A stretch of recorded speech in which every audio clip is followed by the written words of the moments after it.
Ladies and gentlemen, we all know about Sesame Place and what happened to two black, very young little girls that were traumatized when the character Rosita refused to shake their hand.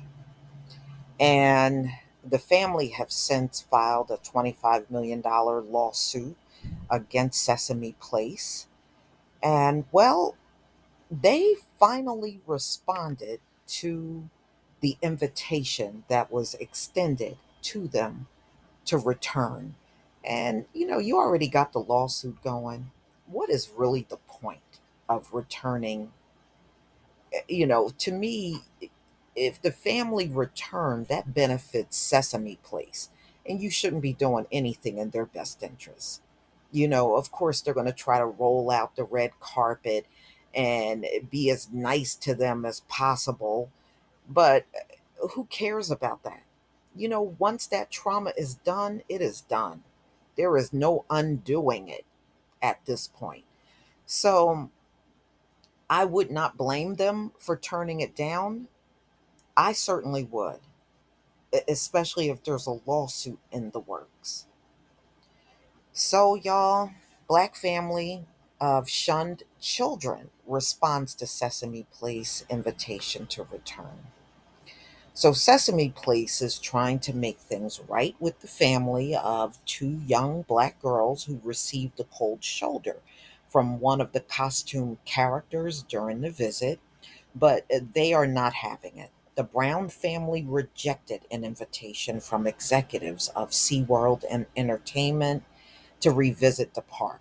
So they are mentioning SeaWorld Entertainment because they are the owners of Sesame Place. All right.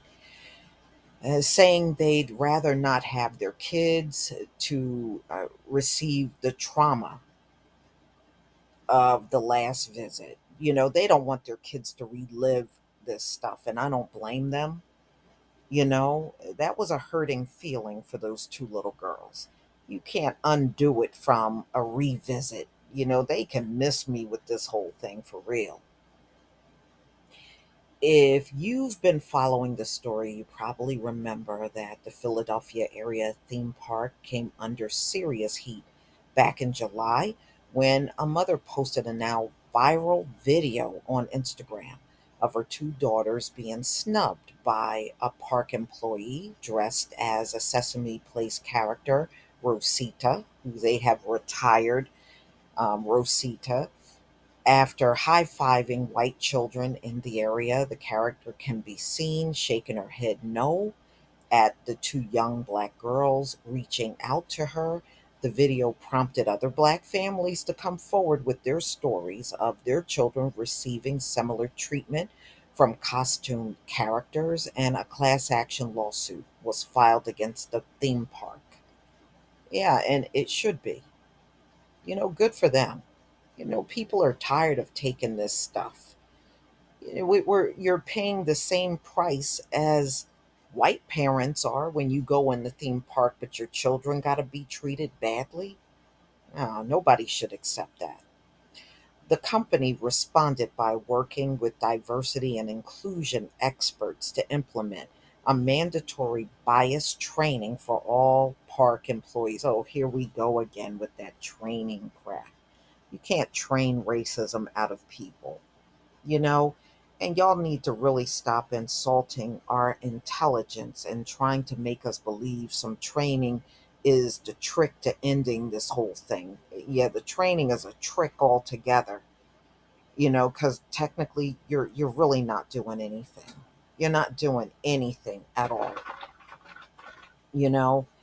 And what happened to that employee, by the way? Did y'all just throw them in a different character costume? Because never heard anything about them being fired. Now, I did hear some claim of it, but y'all, I'm not too sure. Number one, you can't identify that person because you don't know what they look like. And number two, it's easy for them to say, well, they're no longer with us and just throw them into another costume. You wouldn't know the difference.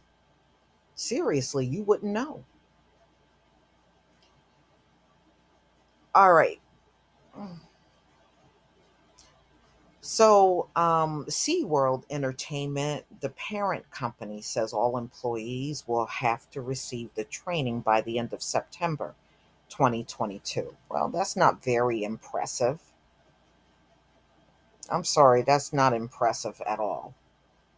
The Brown family attorney, Beavery Lamar, told TMZ that Sesame Place hasn't told the family how they decided to handle the situation with Rosita in the weeks since the incident, whether the character has been fired or reassigned to another character costume that could terrorize other children.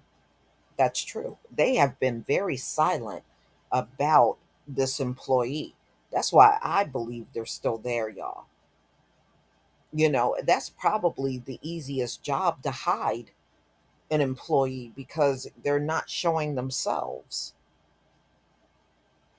It's not like, somebody mistreats you at a Walmart or a restaurant where you can clearly see who that person is. That's why I don't think that person is gone, y'all.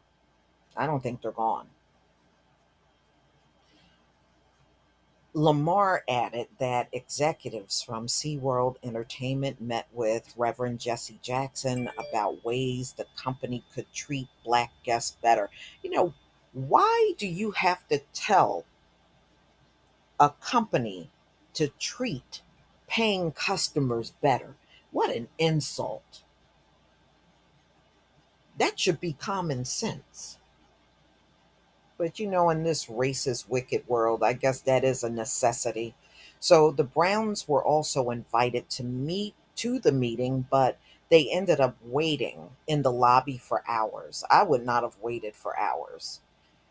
The Browns did get a chance to voice their concerns during a follow up meeting earlier this week with representatives from SeaWorld and the Rainbow Push Coalition.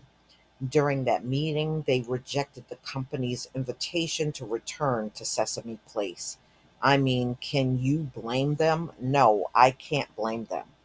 And I'm glad they turned it down and did not go back and act like what happened to their children don't matter. Of course it matters.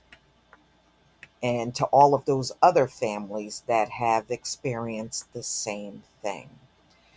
But y'all, please tell me what you think. I think they should continue down the path of suing and screw all of these Sesame Place invitations. There are plenty of other places that you can take your children and have less problems. But y'all, please tell me what you think about this video.